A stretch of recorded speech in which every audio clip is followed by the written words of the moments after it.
নমস্কার বন্ধুরা, দীপাস কিচেনে আপনাদের সবাইকে স্বাগত। আজকে আমি মালপোয়া রেসিপি নিয়ে এসেছি। তো দেখুন, আমি মালপোয়ার জন্য সুজি নিয়ে নিলাম এক বাটি মতো ময়দা নিয়ে নিলাম।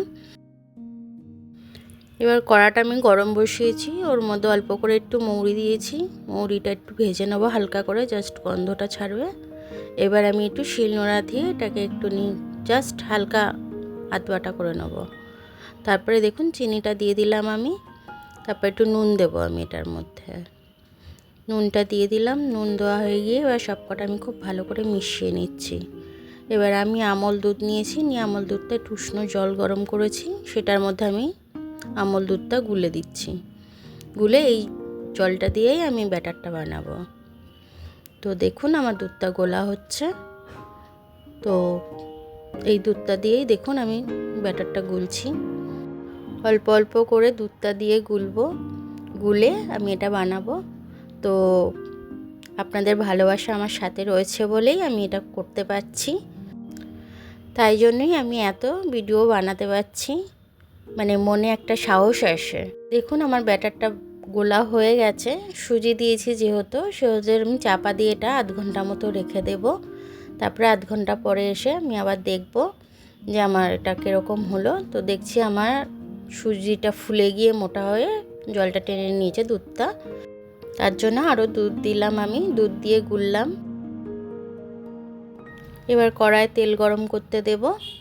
তেলটা গরম হবে, ধোঁয়া ওঠা মতো, সেই গরম তেলে আমি ব্যাটারটা দিয়ে দেব।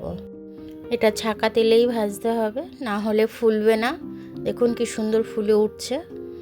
আমি এক পিঠটা উল্টে দিলাম। তো এটা লাল লাল করে আমি ভেজে তুলে নেব। আমি আর একটাও দিয়ে দিলাম, ওটা লাল হতে থাকছে। আমি এদিকে আর একটা দিয়ে দিলাম।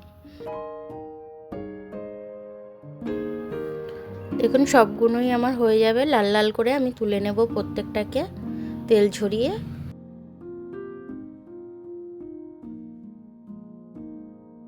এগুলোকে ভাজতে ভাজতেও আমি চিনির শিরাটা বানিয়ে নেব। দেখুন চিনিটা আমি নিয়ে নিলাম। এবার এতে অল্প করে জল দিয়ে দেবো।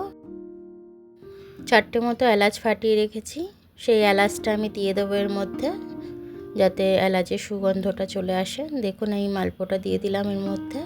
এবার আমি এটা একটু চুবিয়ে তুলে নেব। এপিট ওপিট যেন চিনির রসটা ঢুকে যায়, তার জন্য উল্টে পাল্টে আমি এটাকে ভালো করে করে নিলাম। এবার আমি এটাকে তুলে নেব। একই পদ্ধতিতে আমি প্রত্যেকটা মালপোয়া এইভাবে দিয়ে দেবো, দিয়ে আমি তুলে নেব। দেখুন আমার মালপোয়াগুলো হয়ে গেছে। আমি চিনির শিরায় ডুবিয়ে রেখে দিয়েছি।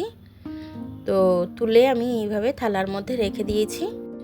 এটা কিন্তু মুখে দিলেই মিলিয়ে যাবে, আর খেতেও খুব ভালো হয়েছে। বাড়িতে বানালে দোকানের থেকেও হেলদি হয়, খুব সুন্দর। দোকানেরটা তো তবু একটু শক্ত থাকে, আমারটা একটু নরমই হয়েছে খুবই। আপনারাও বানিয়ে খেয়ে দেখবেন, খেয়ে আমাকে জানাবেন নিশ্চয়ই। আমার ভিডিওটা দেখার জন্য অনেক অনেক ধন্যবাদ। আমার ভিডিওটা যদি আপনাদের পছন্দ হয়, লাইক, সাবস্ক্রাইব, বেল আইকনটা একটু টিপে দেবেন। আর যদি ফেসবুক থেকে দেখেন তাহলে লাইক আর ফলোটা একটু করে দেবেন। আবার কাল দেখা হবে নতুন রেসিপির সাথে। ততক্ষণ আপনারা ভালো থাকবেন, আমি আসছি।